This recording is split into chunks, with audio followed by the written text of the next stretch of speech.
Hi, welcome to Queen of the Ring, the podcast that wants to talk to you all about wrestling. My name is Alexa.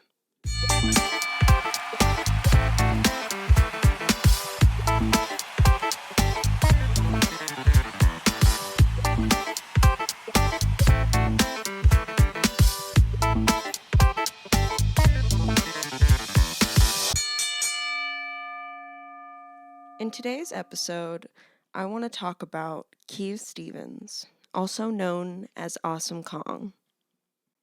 The characters that Kia has embodied in wrestling is a very interesting subsect of what women wrestlers can do and be. She was given the trope of the monster, the strong woman type that can't be conquered. And I'm kind of fascinated with that trope of the strong woman, and it's something I hope to touch on as I keep going throughout this podcast. This episode's going to be a little longer than usual, but I hope you enjoy. Kia Stevens was born September 4th, 1977 in San Diego, Carson, California. Her mother's name was Phyllis, and she was not only an actress, but she was a coordinator for the TV show Family Feud. Her mom was initially a contestant on the game show Classic Concentration when Alex Trebek was the host. And after she did so well on the show, the people who ran it thought that she cheated, but she just kind of explained to them how she figured it all out. They ended up getting to really talk to her because of this. They heard her break down the way that she figured out their code, and they were really impressed by that. And also, they were impressed by her as a person. So they ended up bringing her on the show after that. And Kia says that she herself is just a copy of the original, and her mom is absolutely incredible. And if anyone has seen Kia be interviewed or talk, you can just feel how incredibly warm she is. Kia also has one brother, and she says that when they were little and they would watch wrestling, they both loved the Iron Sheik, and her brother would put her in the camel clutch all the time, to which they couldn't watch together anymore. Her family decided to move to Los Angeles from San Diego when Kia was just 6 years old. And she grew up acting as a child. I said her mom was an actress, and apparently she put Kia in a lot of classes, in a lot of, little bit parts through different things. I don't know if she did theater or anything, but it was something that became important to her. It was a way to express herself as a young person.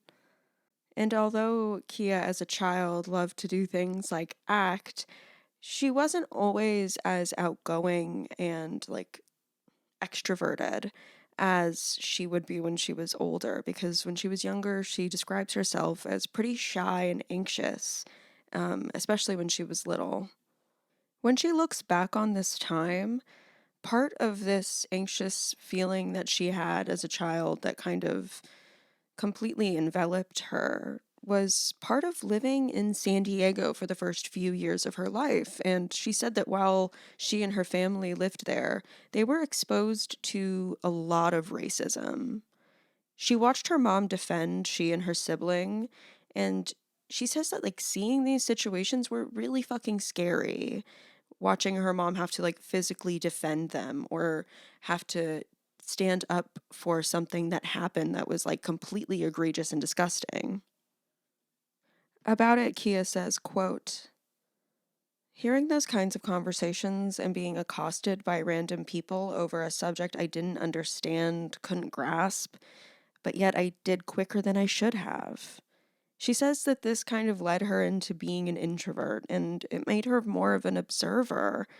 And it's just super fucking sad because the effects of racism go from systemic and structural patterns and also interpersonal and situational things in your neighborhood.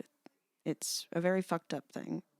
And she said that she didn't really start coming out of her shell until she was transitioning from middle school to high school.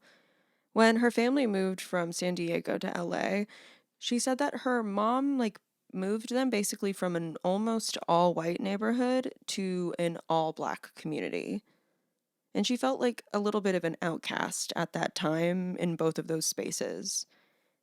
And around the same time in her life, she experienced a lot of tragedy. There was two separate fires in two of her homes that burned everything. Like her family lost everything twice, and in one of those, Kia's room was like the only one that was completely destroyed. So she lost everything a bunch of times, I guess. It's fucked. And when Kia got into high school, she said that she was really wanting to try out for color guard, and all of her friends were trying out for cheerleading. And her mom really wanted her to be a cheerleader because she said that her mom kind of had wanted to be one when she was young, but didn't get the chance to. And so basically, her mom told her, like, if you get on this team, I will buy you that BMW that you've been buying like every day when we drive by it, which is just like, holy shit, like the most incredible offer I've ever heard in my life. And so because of this, Kia was like, yeah, I will do that, of course. And she's like, if you get on the team, I'll do this for you. And her mom helped her work on the tryouts and everything and was like so excited for her. Kia said it's a nice memory for her. And Kia got on the team out of like 200 girls there. She said that there were only 2 spots available. And during the aftermath of getting this spot on the cheerleading team, like within this process, Kia says that she learned how to advocate for herself because she says that she was being targeted by like a lot of other girls who tried out and they had started a petition to get her off of the team. And the way that she talks about it is that it was like all so fucking tense, she said, that she ended up having to plead her case to the student council. And in this interview that I've been using a lot of with Chris Van Vleet, she talks about this time and she starts to like tear up and talk about this process allowed her to defend herself for the first time and speak up. And she started to find her own point of view and her own way and her own voice. And like, I don't know, like almost 200 girls getting together with a petition, that sounds like so much work. I would never in my life have that much ambition, especially when I was like 15 or 16. Oh my God. But like this process of kind of standing up for herself made her realize who she was in a way. And she just kind of continued on with this outlook and this mindset. And in 1995, Kia ended up actually becoming the homecoming queen of her class. So she seemed pretty popular with the rest of the school. I don't know. After Kia graduated high school, she tells like a really fun story in this interview about how she became a camp counselor at Camp Hollywoodland in LA. She was a counselor there and she went by the name Bambi, which the name I guess stuck around her house for like years afterwards, even. And through doing the camp, she was just like so funny, so cool, so gregarious. Like everyone would tell her she should do stand up, and she really wanted to join the improv group, the Groundlings, and become a stand up comedian. But basically, she was like, wrestling ended up biting me on the ass, and I couldn't.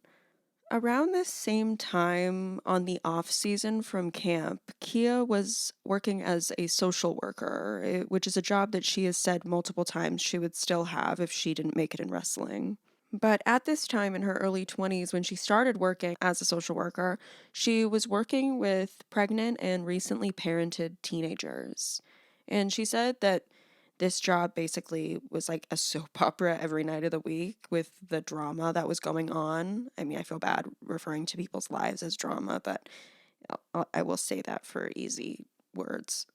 But like every week, she and the girls would sit in the rec room and they would all watch wrestling. And then afterwards, she says that they would play around and cut promos and just chat shit to each other. And she said that even if she was really busy in the facility somewhere else and one of her favorite wrestlers came on, the girls would like run and yell her name, like, Kia. And she would come running from the other side of the facility to watch with them. And that's so endearing.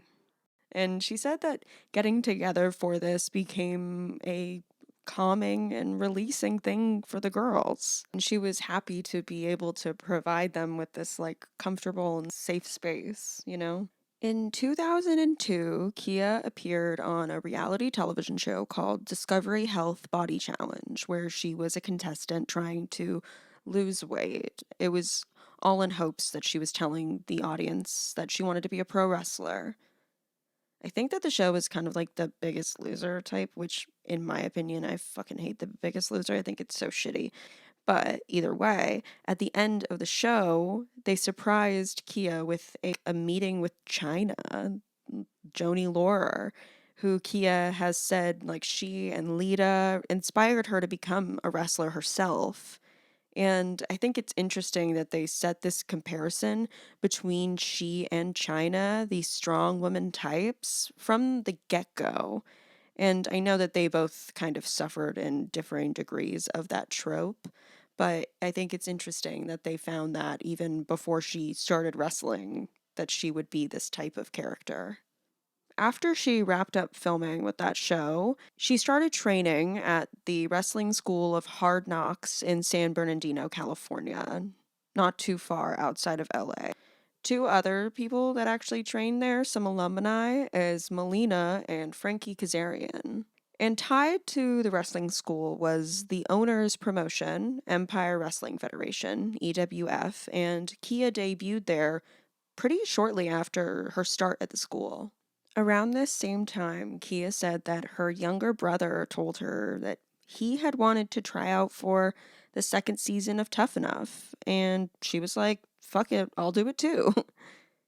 I guess that they both waited for a total of 18 hours in line for the audition over the span of 2 days.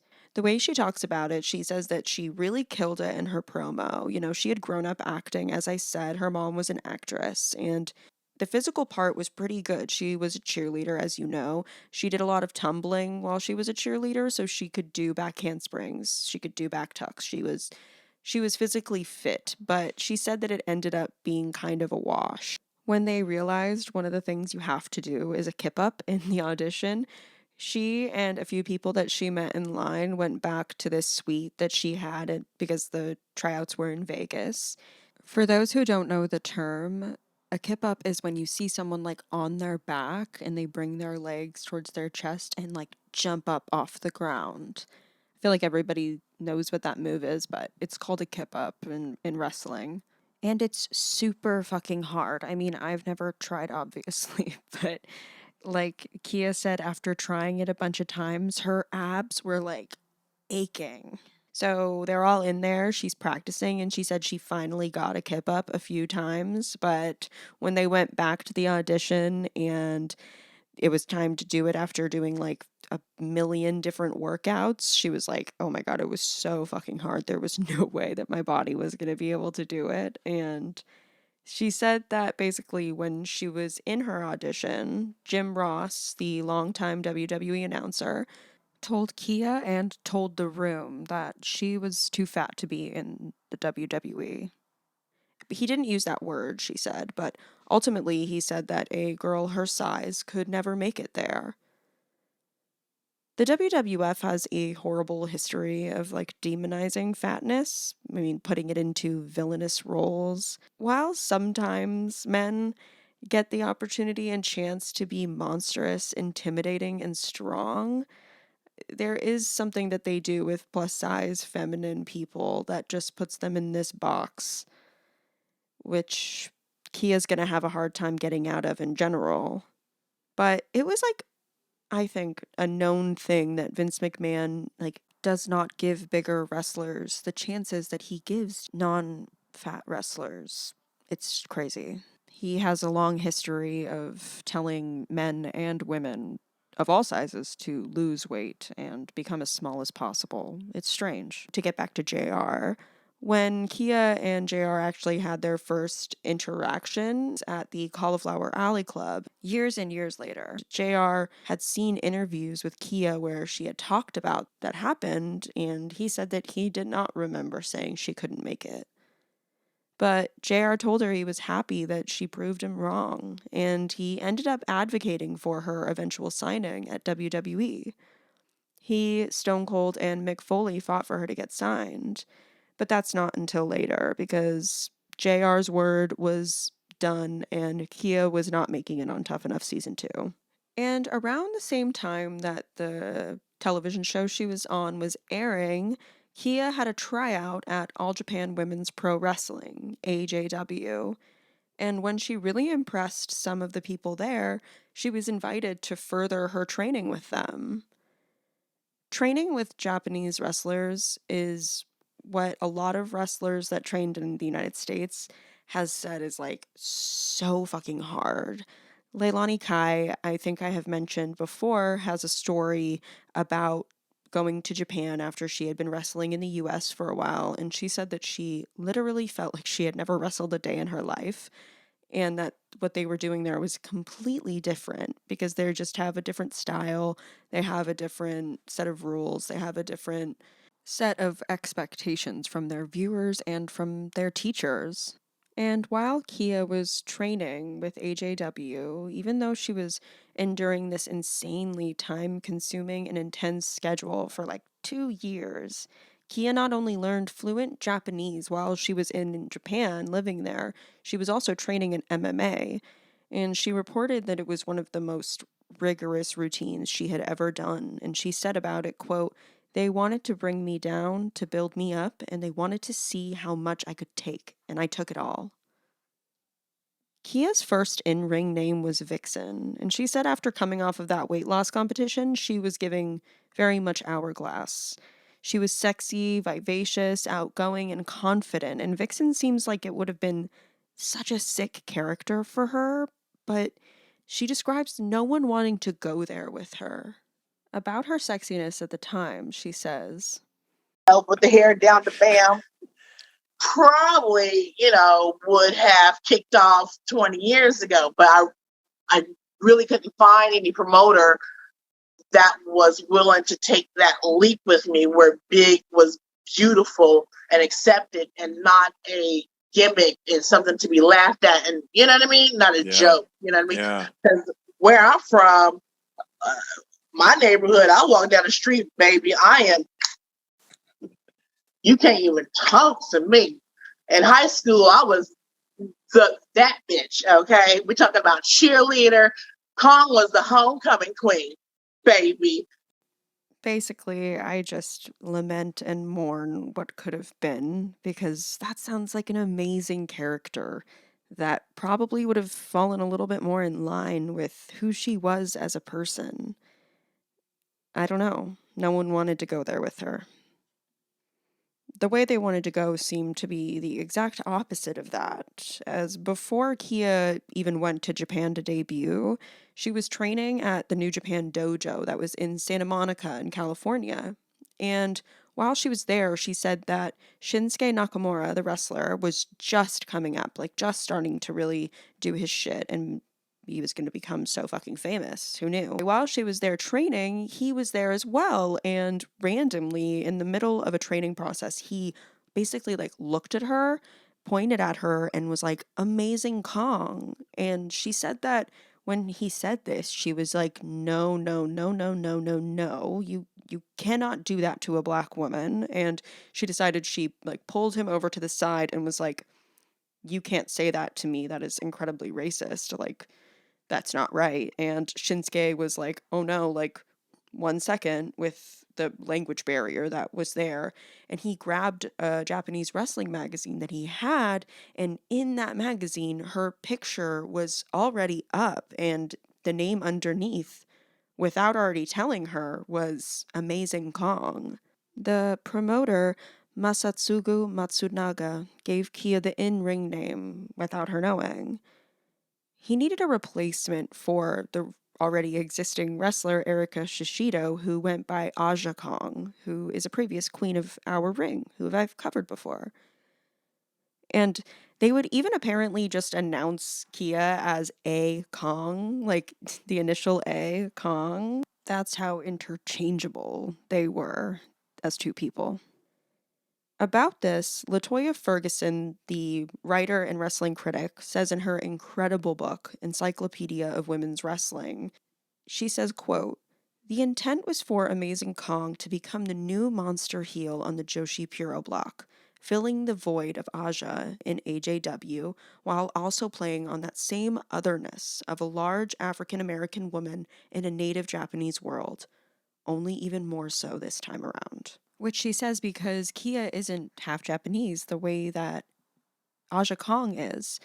And so the racism is different, but the same as well. These promoters were placing Kia as a substitute for this trope that they had already lain at the feet of Aja herself. It becomes very clear the way that blackness is and was viewed. They only gave these surnames to the two women there that were black. The stereotype of the strong black woman can be very damaging and serve to conceal trauma. This trope kind of leads to a place of what are you worth if you're not strong? And what does strength really mean? Does it mean how much trauma you can absorb? When the circus type of character of the strong woman is placed on the shoulders of a black woman, that strong woman stereotype kind of doubles or triples, yet somehow inverts on itself altogether. I don't know. Aja and Kia were placed into this trope, and they both subverted it. They made it theirs, and they became world renowned. Here, Kia puts it in better words. Awesome Kong feels like the furthest thing from that. Well, yeah, I mean, you have to realize that we live in a world where women who look like me automatically have this pre-ideal,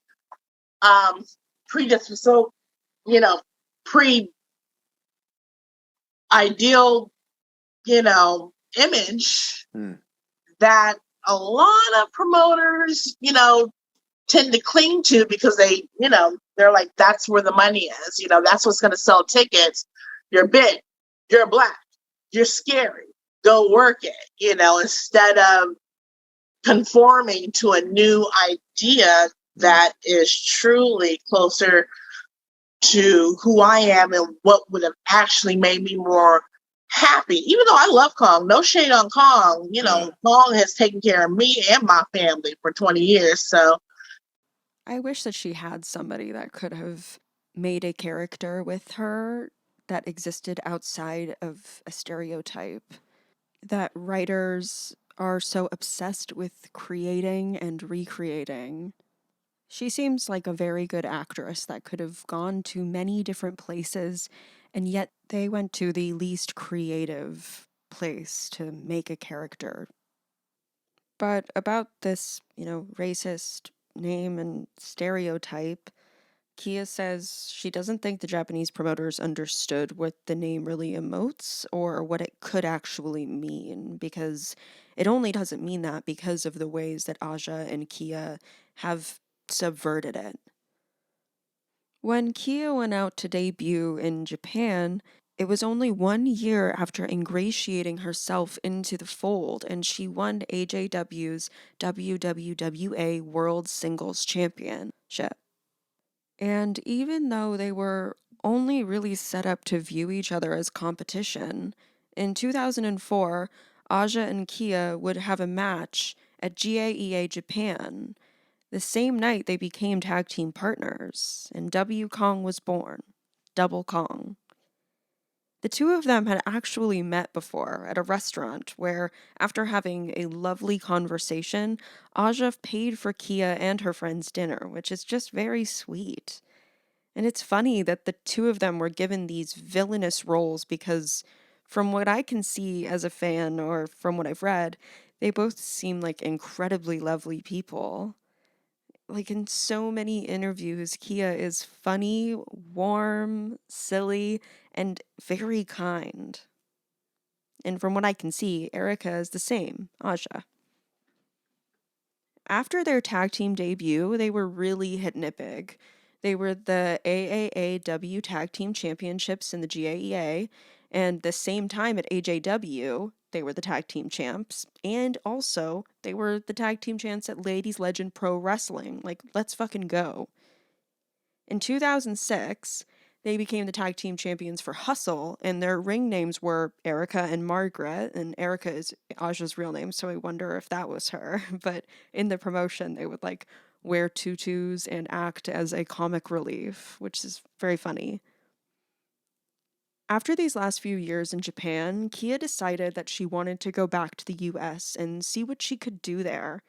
And pretty much immediately when she decided to return, Kia debuted for Shimmer Volume 5 with a match against Nikki Roxx, and from there, Kia's career continued to excel and excel. And this escalation all led up to a match between she and Sarah Del Rey for the championship, which Del Rey won by a simple countout. And that was the way that her character was being defined at Shimmer. She was almost unstoppable for the first few years. The only way she could lose a match was by disqualification or, like I said, by a countout. And as the years passed, she debuted at Shimmer's brother promotion, Ring of Honor, where she endured a feud between the aforementioned Sarah Del Rey. Because of all of this notoriety and success, Kia remained the AWA World's Women's Champion, and she continued to branch out, debuting at NWA, where Kia participated in a champion versus champion match against the NWA World Women's Champion at the time, Mischief. And she won that match, becoming a dual champion before she and Mischief did a nice swap a few times over afterwards. In 2007, Kia got a new opportunity because, as a response to WWE's Divasance, the wrestling promotion TNA decided to rebrand their women's division as well, and they did it as the Knockouts. And by doing something so opposite of what WWE was getting across with their women wrestlers, it was really fucking effective because WWE was classifying their women wrestlers as beautiful, feminine, sexy, petite, I don't fucking know. But by rebranding their women's division as the Knockouts, they're saying, like, these fucking women aren't frail, they're not flowers, they're wrestlers. But when Kia came to TNA, they renamed her because she was Amazing Kong before, and they named her Awesome Kong, and she became an incredibly vital asset to their success. About this, LaToya Ferguson in her book says, quote, "At this time, the Knockout segment had all-star ratings for entire episodes, consistently being the highest rated segments." And that is the same exact time that Kia began her incredibly famous feud with the wrestler Gail Kim. Gail Kim is someone I hope to cover on this podcast in the future, and the feud that they had is legendary. As Gail Kim referred to this feud, it was like a classic David and Goliath. Placing Kia as the Goliath to Gail's David, it labeled Kia as a continued reference to the Shimmer volumes that she was in. She's almost unbeatable, unconquerable, like a vast desert. She's unrelenting and impenetrable. This outfit that characterized Kia at this time and what she started wearing for this character is in itself almost gladiatorial, even adding more credence to this Goliath character that she occupies. And when you see Goliath outside of its feud with David, the force larger than human existence is something untamable and monstrous.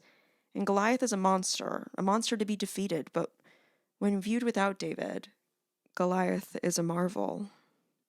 And there's something probably more profound to be said about this, but it's just something interesting that I think Kia created for herself and for the fans. And just like Kia had done when she was trying out for cheerleading, Kia talks about having to advocate for herself and be outspoken at every chance that she got while she was in TNA. As I had said, the highest viewed segments at this time were the matches between Kia and Gail.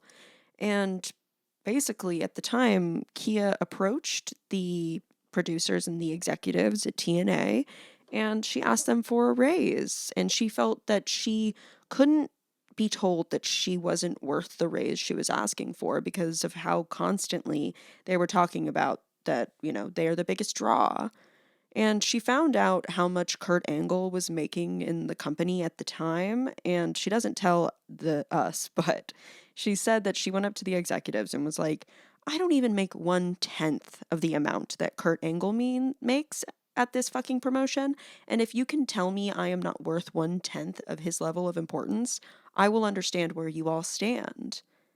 She was one of the most famous and successful wrestlers in the world at this time, but being a wrestler is expensive. You have to maintain 2 different homes at all times, and she was struggling heavily to pay her expenses: rental cars, hotel rooms, gas, food, medical bills, and everything else that comes with being a human being. So she needed this raise, and she also said that it was frustrating because they were like outwardly telling her that there was no other promotions or company that wanted her. And she ended up, when leaving the company, she only had like $70 to her name and they owed her a bunch of money. But after the feud with Gail had ended and she was still in TNA, other storylines commenced, and TNA's creative was unfortunately taken over by Eric Bischoff and Hulk Hogan. Ugh. In 2010, at a taping backstage, there was a physical altercation between Hulk Hogan's friend, Bubba the Love Sponge, the radio personality, I guess, and Kia. It was spurned because Love Sponge had made inflammatory remarks about the survivors of the earthquake in Haiti, and that is from the Sisterhood of the Squared Circle, the book.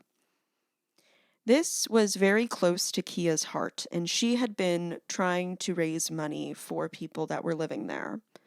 And I looked it up, and this is something that Bubba the Love Sponge tweeted right before this. Quote, I say fuck Haiti, spelt Hati. Why do we have to take care of everybody? Our country is in shambles. Bubba. I laugh because it's pretty shitty. And I don't know any of the details, but apparently she and he got into a physical altercation, with which afterwards she was apparently sent home immediately. This same day, Kia reports that she officially asked for her release, which TNA denied. After they said no, Kia refused to appear on the tour that they were doing in the UK across the country, and when she didn't show up for that, they suspended her, which is funny because why didn't they just let her go? But after this suspension, Kia filed a lawsuit against Bubba the Love Sponge for an alleged threatening phone call that he had left her, and after this happened, they finally granted her release. Around this time in 2008, Kia was deemed the #1 spot in Pro Wrestling Illustrated Top 50 Women Wrestlers, which is a pretty big fucking deal. Like, I think Bianca Belair was #1 last year, and she's like the biggest deal ever. And as we know, TNA wasn't going to be her only opportunity because at the end of 2010, Kia signed with WWE. She did not send them in any tapes, but she says that the women that she was working with were sending in tapes, and she was in a lot of them, so it kind of resulted in WWE reaching out to her.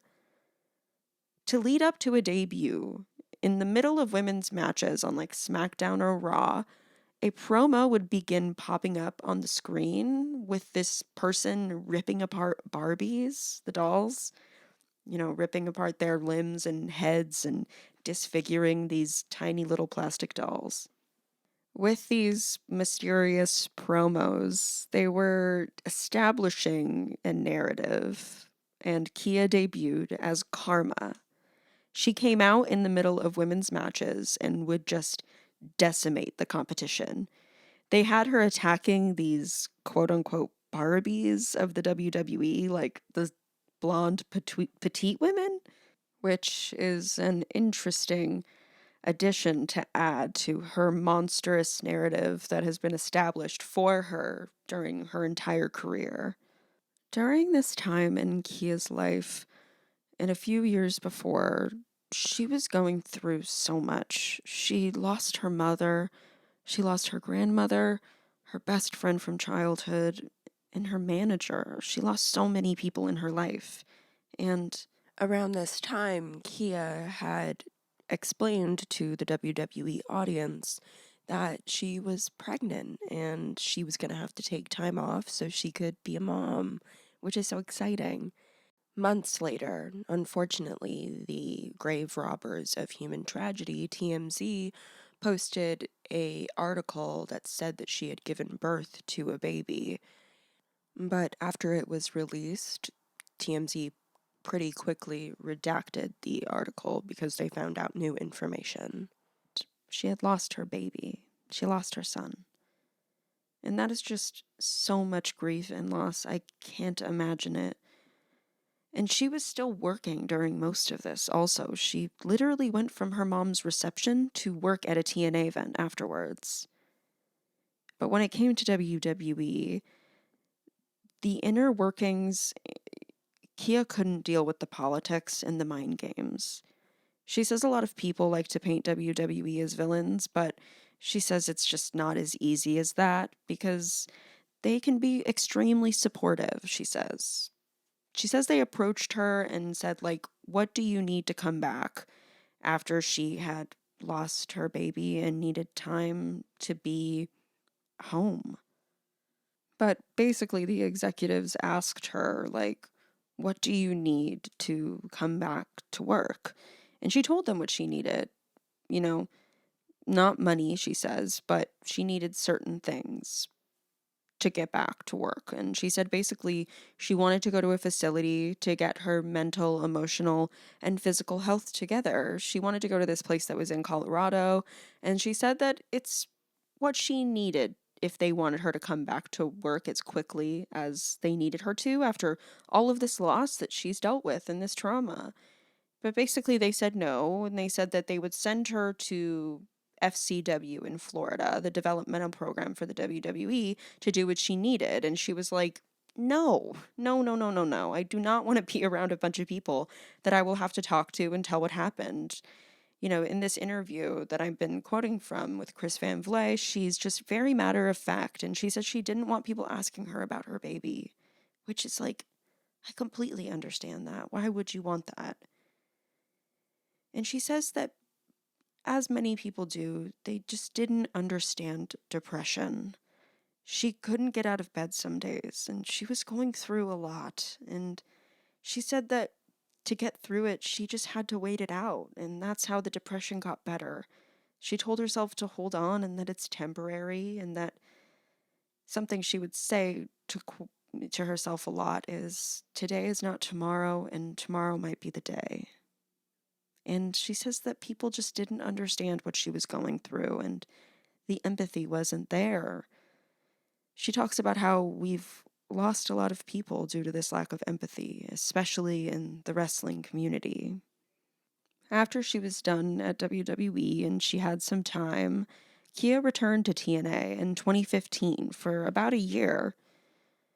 In TNA, she had a alleged altercation with the wife of wrestler Matt Hardy, named Reby Hardy, who to me seems like kind of a fucking lunatic, honestly. I don't know why people were so quick to blame Kia in this, because Reby's had weird interactions with many different people. There's a really shitty tweet that you can look up of hers between she and Ashley Massaro, the wrestler, where Ashley literally just says, hey, hope the fam is well. And this lady literally explodes at her. You can look up all the tweets. They're still there and you can develop your own opinion about it. I'm just saying, she seems fucking volatile. And I don't know why we were so quick to blame Kia and to say that she is the one that caused this problem. She's the one that caused the problem with Bubba the Love Sponge, even though he's a fucking asshole bigot. You know, I don't know why we're so quick to label her as the monster in her real life situations and in things that are just more nuanced than monster or good guy. I don't know. But basically, after she went through all of this with TNA, she says that they just ended up gifting her her name and now she owns Awesome Kong. As time went on, around 2017, Kia Stars in the television show Glow. Prepare yourself to be offended, disgusted, and horrified.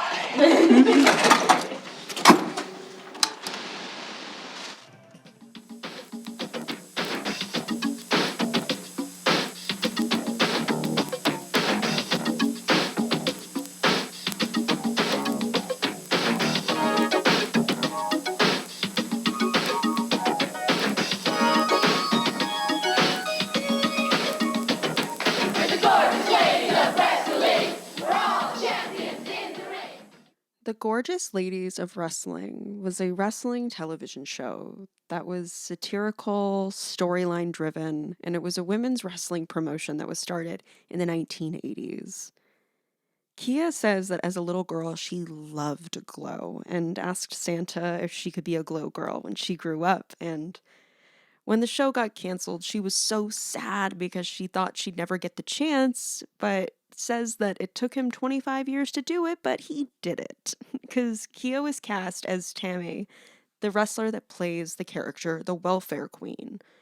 The Welfare Queen was not an actual character on Glow. I think Netflix just took some liberties to make some commentary about Reagan, which I'll take at any time. But once production started, Kia was super stoked to learn that Chavo Guerrero was going to be the trainer. And the first day that the whole cast began training, she and Chavo decided to play a prank on the rest of the girls and not tell them Kia was a wrestler.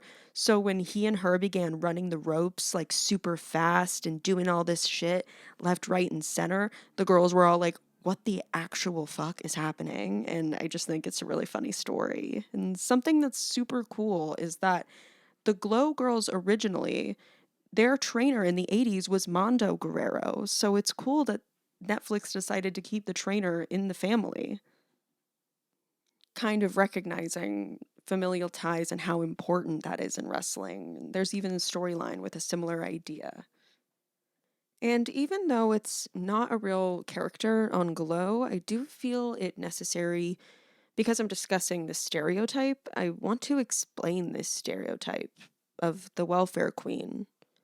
And a lot of this information I'm using is from the podcast Scam Goddess, where Lacey Mosley discusses different frauds and scams and capers throughout history. But she talks about the welfare queen and where it came from. After Black families finally got access to governmental assistance in the 1960s, it was raising incomes, lowering poverty rates, allowing Black people to move into historically white neighborhoods, and that also created what is known as redlining and white flight. Ronald Reagan, the biggest villain of all time, seized on the white panic and sought to stoke the flames of the burning hell of white supremacy. He developed this trope as to encourage people to think lowly of welfare or people that took part in governmental assistance programs. This trope was created out of a fictitious anecdote concocted, which Reagan perpetuated during his presidential run in 1976. At every chance he got, Reagan would talk about a fake woman from Chicago who was receiving money from government programs to the tune of $150,000, and she was doing so through 80 different aliases. Her name was Linda Taylor, and she was actually bamboozling the government, but the human behind this fictionized story only actually ever made around $7,000 rather than 150. He's such a fucking asshole. I feel like if you look at so many different problems with this country, you will find the root is Reagan himself that did that thing. It's pretty fucked. But sorry, to get back to the welfare queen scam, I don't have a problem with the scam. I think take all the money you can at every turn. I have a problem with these people using this villainous character slithering her way through the system to stoke the fires of fear from a white public that Reagan was targeting. He used her as a tactic, as a way to feed into horrifying racism, and took one real person and made her into a story and made her into a laughing stock. I just wanted to set the groundwork for the truth behind this character that Kia is playing. And to get back to Glow, the show, it ended up being canceled as some of the actors of color were saying that they were kind of not cool with playing these stereotypes and being relegated to second-rate characters with less about them, more about the white characters who were at the center of the plot line, which I think is very valid and understandable. And I wish that they could have gotten the opportunity to control where they wanted their character to go and have some say. Which is funny because that's the same thing that we wish for Kia, that she got the opportunity to do while she was wrestling herself. It's interesting. To get back to Kia in her wrestling worlds outside of acting, she debuted at All Elite Wrestling, AEW, right when it started at the pay-per-view Double or Nothing. She said at that time she couldn't get into the room where the decisions were made and she was struggling to get her voice heard at AEW, which sucks because it's the same thing she's dealt with her whole career. But while she was there, for the short while that she was, Kia got the opportunity to have a match against her longtime friend, foe, and partner, Aja Kong. It's so incredible. They come face to face and the crowd goes fucking wild. I mean, they didn't do much else than just confront one another, but it's still super fucking exciting, and I hope they get the chance to do more together. She said that if she hadn't gotten the call from AEW, she would have retired much earlier, and that while she says Awesome Kong has retired, there could be something else for Kia Stevens in the works. And she says that right now, she's just doing little Hollywood things. At this end of the interview with Chris Van Vliet, she says that she's going to do a reading for a few parts after that. During an interview with Mickie James, with Kia, Mickie makes such a good point that no woman wrestler has really had the opportunity to transition into acting the way that men wrestlers have for years.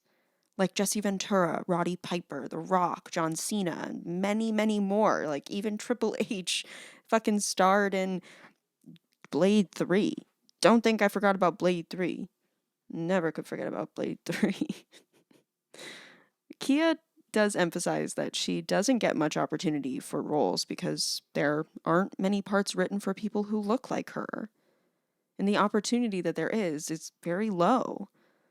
And I would do anything for her to be in more television or movies. She is, I cannot emphasize enough, she is so gregarious, so emotional, so explosive. She is everything. Like, she is a star. And when you watch her on Glow, you really do see this. And she's yet still dealing with the same aspects that plagued her career. And it's bigger than a one-person deal. It's systemic, and she emphasizes that.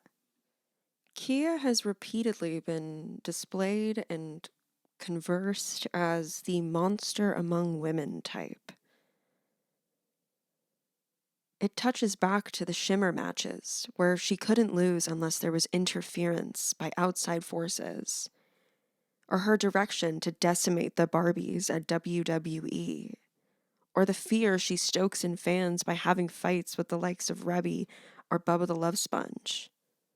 We love her being the monster because it subverts the trope laying at her feet. Because of her action within it, what she did, how she did it, and who she is. But we must question our monsters. Who we feel comfortable putting in that space. Who we look to scapegoat. Who we look to moralize, to objectify. Where China's monster got to put lipstick on, why did Kia's not?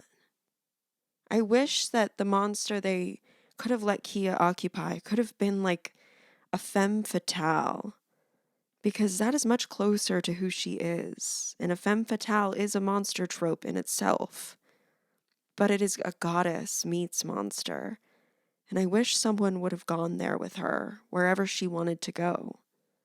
The way that Kia talks about women wrestlers of today is pretty lovely. When confronted with her contribution to the sport, she says that it was only a small spark, and what is happening now is incredible. She says something interesting, like it's not even women's wrestling now, it's just wrestling, they're just workers. There's nothing close to being a popcorn match like she used to be treated as, or the people around her, her comrades. It's the main event, as it always has been, but some didn't realize that.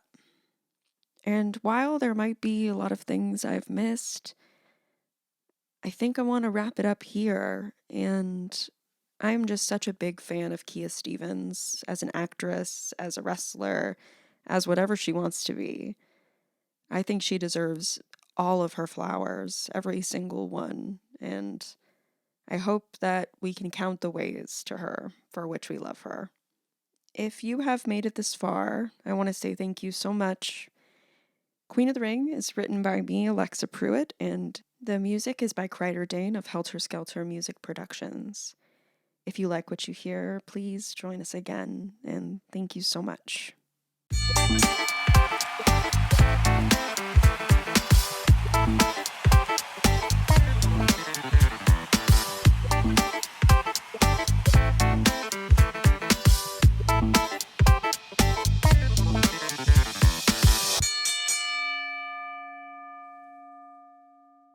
I don't know about y'all, but I learned a lot tonight.